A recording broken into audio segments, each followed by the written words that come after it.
أعوذ بالله من الشيطان الرجيم.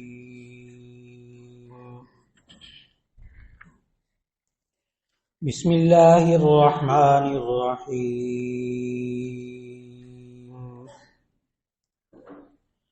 فقد كذبوكم بما تقولون فما تستطيعون صرفا ولا نصرا ومن يظلم منكم نذقه عذابا كبيرا وما أرسلنا قبلك من المرسلين إلا إنهم ليأكلون الطعام ويمشون في الأسواق وجعلنا بعضكم لبعض فتنة أتصبرون وكان ربك بصيرا.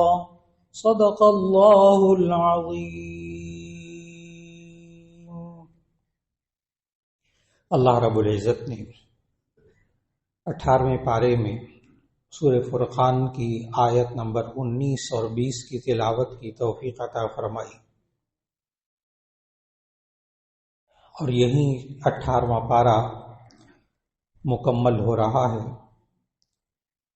اللہ تعالیٰ نے اس 18ویں پارے کی آخری 2 آیات میں، جو کہ سورہ فرقان کی آیت نمبر 19 اور 20 سے، اللہ تعالیٰ نے ارشاد فرمایا فَقَدْ كَذَّبُوكُمْ بِمَا تَقُولُونَ،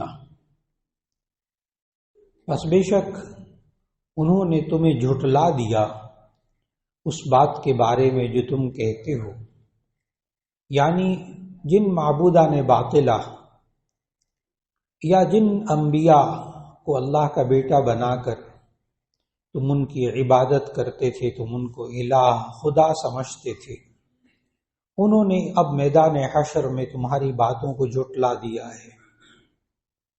فما تستطيعون صرفا، پس تب اب تم پھیر نہیں سکتے، پلٹ نہیں سکتے، یعنی تم جو اللہ کی طرف سے عذاب آنے والا ہے اب تم اس کو پلٹ نہیں سکتے، ولا نصرا، اور نہ تم مدد کر سکتے ہو. ومن یظلم منکم نذقه عذابا کبیرا، اور جو تم میں سے ظلم کرتا ہے نذقه من عذابا کبیرا، تو ہم ضرور اس کو بہت بڑا عذاب چکھائیں گے. وما ارسلنا قبلک من المرسلین، اور ہم نے نہیں بھیجا آپ سے پہلے رسولوں کو، الا انہم لیأکلون الطعام، مگر یہ کہ بے شک وہ بھی کھانا کھاتے تھے، ویمشون فی الاسواق، اور وہ بازاروں میں چلتے پھرتے تھے. وجعلنا بعضکم لبعض فتنہ، اور ہم نے تم میں سے بعض کو بعض کے لیے آزمائش بنا دیا ہے. اتصبرون، کیا تم صبر کرو گے؟ وکان ربک بصیرا، اور آپ کا رب بہت خوب اچھی طرح دیکھنے والا ہے. یہاں اللہ رب العزت نے گزشتہ آیات میں ہمیں یہ بتایا تھا کہ یہ مشرکین جن انبیاء کو الہ سمجھتے تھے، خدا سمجھتے تھے، جیسا کہ نصارہ نے عیسیٰ علیہ السلام کو اللہ کا بیٹا بنایا، اور وہ اب عیسیٰ علیہ السلام کو الہ یعنی خدا بنا بیٹھے تھے، اور یہود عزیر علیہ السلام کو اللہ کا بیٹا بنا بیٹھے تھے. اللہ تعالیٰ میدان حشر میں ان کو جمع کر کے انہی انبیاء سے سوال کرے گا. جیسے عیسیٰ علیہ السلام کے بارے میں تفصیل سے ہم نے مطالعہ کیا کہ عیسیٰ علیہ السلام کو قیامت کے دن میدان حشر میں ان تمام لوگوں کے سامنے پوچھا جائے گا کہ کیا آپ نے ان لوگوں کو کہا تھا کہ میری ماں مریم کی عبادت کرو، اس کو الہ خدا سمجھو اور مجھے خدا سمجھو؟ تو عیسیٰ علیہ السلام اس وقت سب کے سامنے کہیں گے کہ اللہ تو جانتا ہے، میں نے تو کبھی ان کو نہیں کہا تھا کہ تم میری عبادت کرو یا میری ماں کو خدا بناؤ. یہ تو جب آپ نے مجھے اٹھا لیا اس کے بعد یہ لوگ یہ سب کچھ کرنے لگ گئے تھے، شرک کرنے لگ گئے تھے. تو اللہ تعالیٰ ان آیات میں، آج کی تلاوت کردہ آیات میں فرما رہا ہے وَقَدْ كَذَّبُوكُمْ بِمَا تَقُولُونَ، اب انہوں نے تو جھٹلا دیا جو تم کہتے تھے. اب تم سے عذاب نہیں پلٹے گا اور نہ تمہارا کوئی مدد کرنے والا ہوگا۔ اور پھر یہاں اللہ تعالیٰ نے گزشتہ آیات میں یہ بھی بتایا کہ یہ انسان آخر کیوں کر اللہ کی نافرمانی میں اور شرک میں اور گناہوں میں کیوں مبتلا ہوتا ہے۔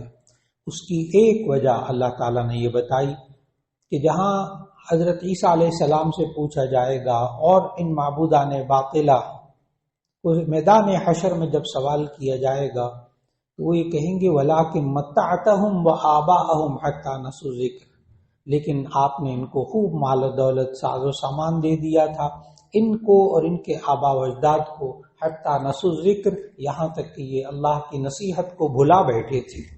معلوم ہوا انسان کے پاس جب مال و دولت آتا ہے، انسان کے پاس جب اللہ کی نعمتیں آتی ہیں تو انسان اللہ کو بھی بھول جاتا ہے، اللہ کی نصیحتوں کو بھی بھول جاتا ہے، اللہ کی ہدایات اور اس کے احکام کو بھی بھلا بیٹھتا ہے اور اس طرح گناہ میں مبتلا ہوتا ہے۔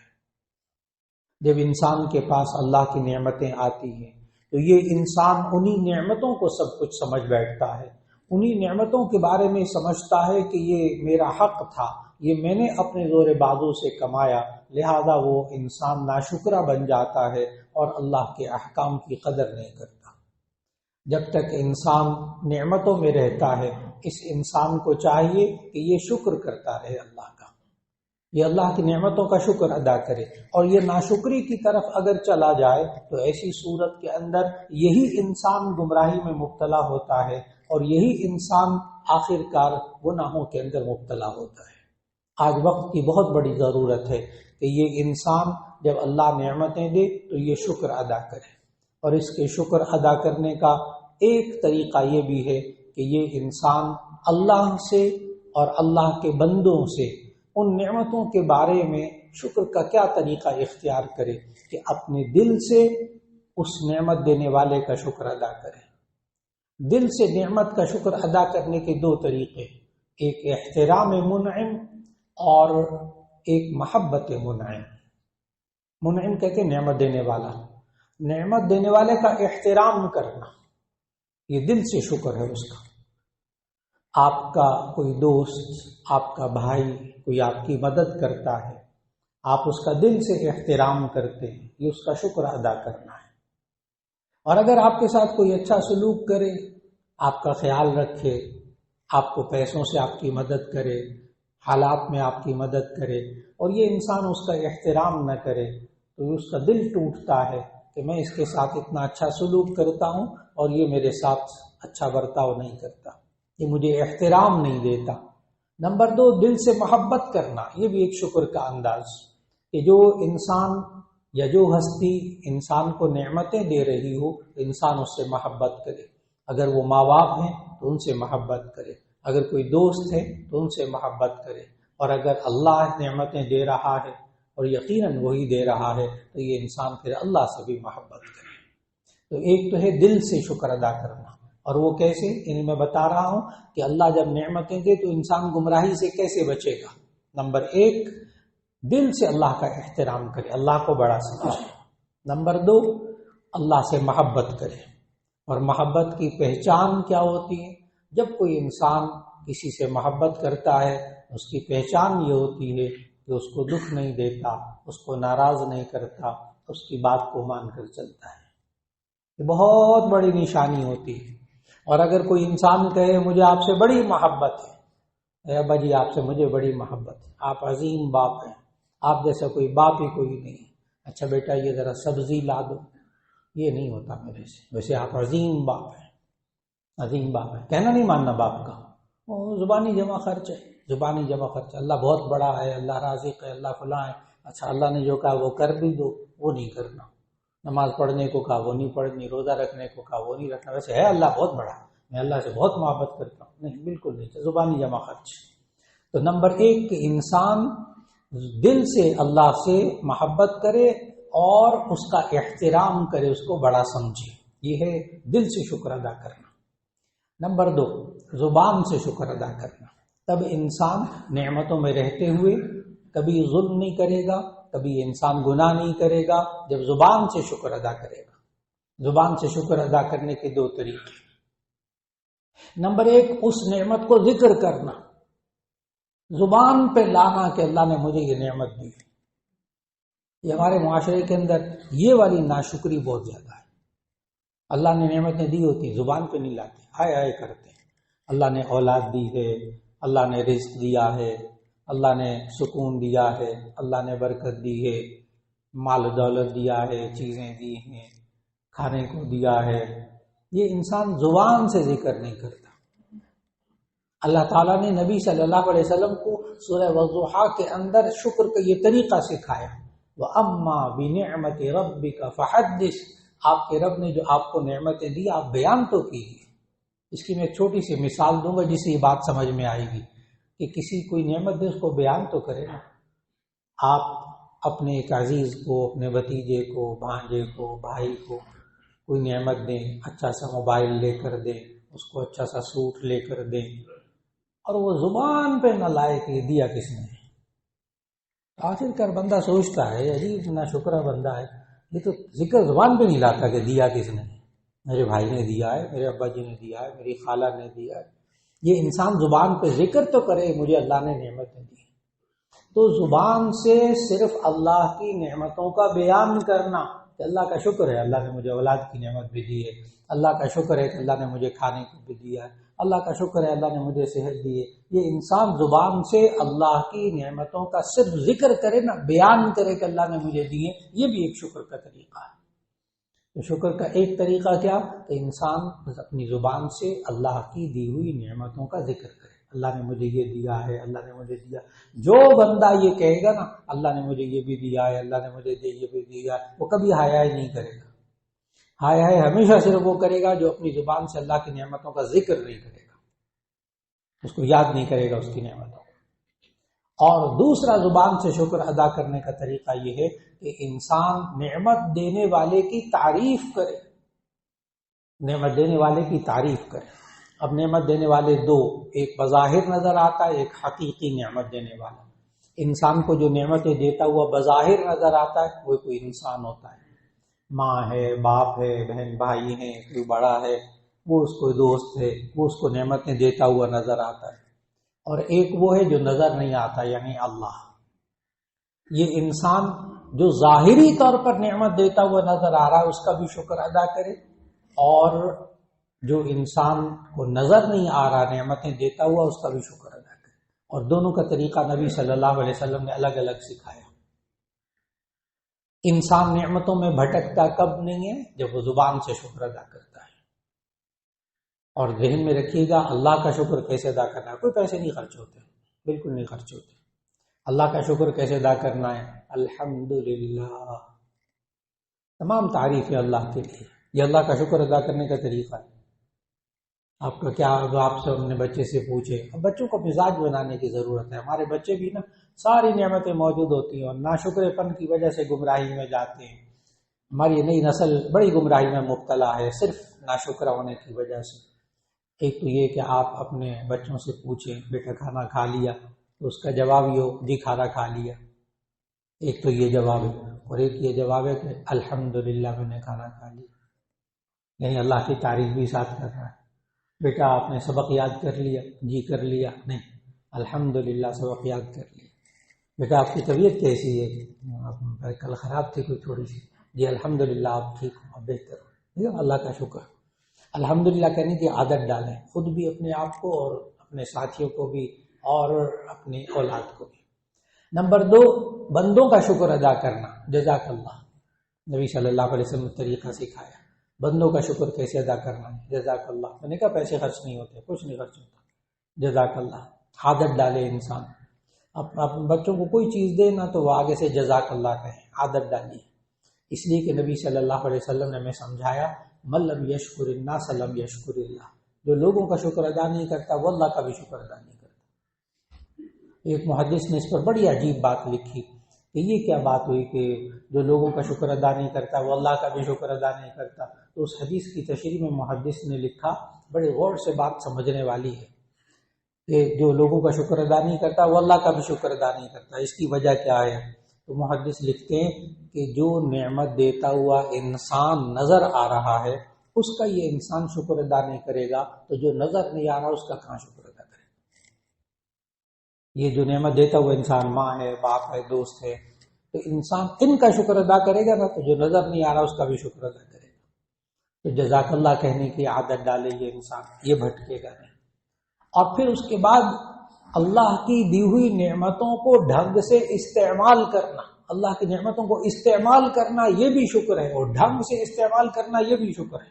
نہیں کرے گا انسان تو ان نعمتوں کے ہوتے ہوئے یہ شرک میں بھی مبتلا ہوگا، گناہوں میں بھی مبتلا ہوگا، اللہ کی نافرمانی میں بھی مبتلا ہوگا۔ تب جب انسان اللہ کی دی ہوئی نعمتوں کو استعمال نہیں کرے گا، تو اللہ کی دی ہوئی نعمتوں کو استعمال کرنا یہ بھی اللہ کا شکر، اللہ کی دی ہوئی نعمتوں کو ڈھنگ سے استعمال کرنا یہ بھی شکر کا طریقہ ہے۔ اللہ نے نعمتیں دی ہیں، ان کو بے ڈھنگے طریقے سے استعمال کرے، ناشکری دینے والے کا دل ٹوٹتا ہے۔ آپ اپنے کسی بھتیجے بھانجے کو نا اچھا سا موبائل لے کر دیں اور پھر چند دن بعد دیکھیں اس کی اسکرین بھی ٹوٹی ہوئی ہے، اسکریچ پڑے ہوئے ہیں اور بڑا برا حال کیا ہوا ہے، تو آپ کا دل بھی ٹوٹتا ہے، دیکھو میں نے اتنا اچھا گفٹ دیا تھا اس کو، اس نے ڈھنگ سے اس کو استعمال نہیں کیا۔ تو ڈھنگ سے استعمال کرنا یہ بھی شکر ہے، اور استعمال کرنا یہ بھی شکر ہے، اللہ کی نعمتوں کو استعمال کرنا۔ اور آخری کہ اللہ نے جو نعمتیں دی ہیں اس سے دوسرے انسانوں کو فائدہ پہنچانا یہ بھی شکر کا طریقہ ہے، یہ بھی شکر کا طریقہ ہے کہ اللہ نے جو نعمتیں دی ہیں اس سے دوسرے انسانوں کو فائدہ پہنچائے۔ اب اللہ تعالیٰ نے ہمیں ان آیات میں یہ بتایا کہ بندہ گمراہ کیوں ہوتا ہے کہ اللہ تعالیٰ نے متعناہم آباءہم حتی نسوا الذکر، اللہ نے ان کو مال و دولت دیا، ان کے باپ دادا کو نعمتیں دی، یہاں تک کہ وہ اللہ کو بھلا بیٹھے۔ یہ کب بھلاتے ہیں؟ انسان کب بھلاتا ہے اللہ کو؟ جب ناشکری میں مبتلا ہوتا ہے۔ اور پھر اللہ تعالیٰ نے آگے بتایا آخر آیت میں وَجَعَلْنَا بَعْضَكُمْ لِبَعْضٍ فِتْنَةً، اور ہم نے تم میں سے ایک دوسرے کو نا آزمائش بنایا ہے۔ امیر غریب کے لیے آزمائش ہے اور غریب امیر کے لیے آزمائش ہے، مومن کافر کے لیے آزمائش ہے اور کافر مومن کے لیے آزمائش ہے۔ اتصبرون، کیا تم صبر کرو گے؟ کیا تم صبر کرو گے؟ آج انسان اس آزمائش کو سمجھے تو ایسا انسان گمراہ ہونے سے بچ جاتا ہے، اور جو انسان اس آزمائش کو نہ سمجھے کہ امیر اپنی ذمہ داریاں پوری کرے، کہ اپنے مال میں غریب محتاجوں کا حق سمجھے، اور اسی طرح غریب وہ گداگر نہ بنے، بھیک نہ مانگے، اپنے آپ کو دوسرے لوگوں کا محتاج نہ بنائے، ہاں اگر کوئی دے دے تو اس کا شکر ادا کر دے۔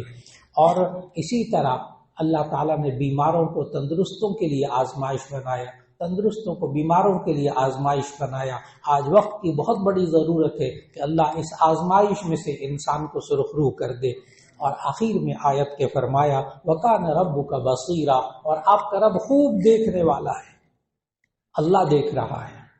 کاش کہ آج انسان کا یہ ایمان بن جائے، یہ آخری آیت کا حصہ کہ وَكَانَ رَبُّكَ بَصِيرًا، اور آپ کا رب بہت خوب اچھی طرح دیکھنے والا ہے۔ آج انسان کو صرف اس بات کا یقین ہو جائے نا اللہ دیکھ رہا ہے، یہ انسان بندہ بن جائے۔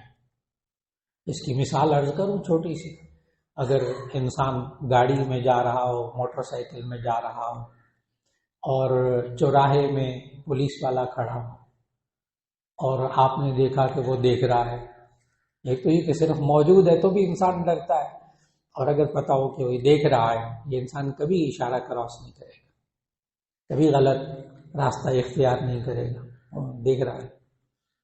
اور عجیب چھوٹی سی مثال شیخ سعدی رحمۃ اللہ علیہ نے اپنے شاگردوں کی تربیت کی اس بات پر کہ اللہ دیکھ رہا ہے، تربیت کی، اور پھر شاگردوں کا نا پریکٹیکل لیا۔ شیخ سعدی نے بڑی عجیب بات لکھی ہے وہاں، یعنی کہ ایک استاد نے اپنے شاگردوں کی تربیت کی، اس سے آپ کو بات سمجھ میں آئے گی کہ شاگردوں کی تربیت کی، اور تربیت کرنے کے بعد پھر ان کو ایک ایک کبوتر دیا، بہت آسان سی مثال، ایک ایک کبوتر دیا اور کہا کہ جاؤ دیکھو تم الگ الگ جگہ جا کے ذبح کرنا، اور وہاں ذبح کرنا جہاں کوئی نہ دیکھ رہا ہو۔ چنانچہ ان کے سارے شاگرد جو ہے وہ کبوتروں کو ذبح کر لے کے آگے، سوائے ایک شاگرد کی۔ ہر ایک سے پوچھا تم نے کہا ذبح کیا، ہر ایک نے کہانیاں سنائی۔ آخر کار استاد نے مصنوعی غصے سے وہ جو ایک زندہ کبوتر واپس لے آیا تھا اس کو ڈانٹا اور کہا کہ اللہ کے بندے تجھے کوئی جگہ نہیں ملی تھی ذبح نہیں کر کے لے کر آیا؟ اس شاگرد نے پتہ کیا جواب دیا؟ اس نے کہا جی کہ آپ نے کہا تھا کہ وہاں ذبح کرنا جہاں کوئی نہ دیکھ رہا ہو، تو میں جہاں جاتا تھا اللہ دیکھ رہا ہوتا تھا۔ میں نے بڑی جگہ تلاش کی لیکن جہاں جاتا تھا اللہ دیکھ رہا ہوتا تھا، اس لیے زندہ واپس لے آیا ہوں۔ تو اس استاد صاحب نے پتہ آخر میں کیا کہا؟ کہنے لگا ایک پاس باقی فیل، ایک پاس باقی فیل۔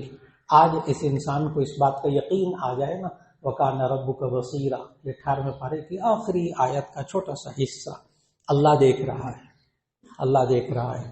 یہ بار بار ذکر بھی کیا جائے، بچوں کو بھی سمجھایا جائے، اپنی نئی نسل کو بھی سمجھایا جائے، خود بھی اپنی زبان پر لایا جائے کہ اللہ دیکھ رہا ہے۔ تو یہ انسان آج تنہائی کے، بہت حساس سا لفظ بولنے لگا ہوں، حساس سا جملہ ہے، آج انسان تنہائی کے گناہوں سے بچ سکتا ہے اگر اس کے اندر یہ یقین پیدا ہو جائے کہ اللہ دیکھ رہا ہے۔ وآخر دعوانا ان الحمدللہ رب العالمین، الحمدللہ رب العالمین۔ اللہم صلی علی سیدنا ومولانا محمد وعلی آل سیدنا ومولانا محمد وبارک وسلم۔ ربنا آتنا فی الدنیا حسنۃ وفی الآخرۃ حسنۃ وقنا عذاب النار۔ یا اللہ، یہ مغفرت کا عشرہ رمضان میں دوسرا عشرہ شروع ہو رہا ہے، اے اللہ ہم سب کو اپنے گناہوں کی خوب معافی مانگنے کی توفیق عطا فرما۔ یا اللہ گناہوں سے بچنے کی توفیق عطا فرما، اور یا اللہ یہ رمضان اس طرح گزرے کہ ہم تمام گناہوں کی معافی مانگ چکے ہوں۔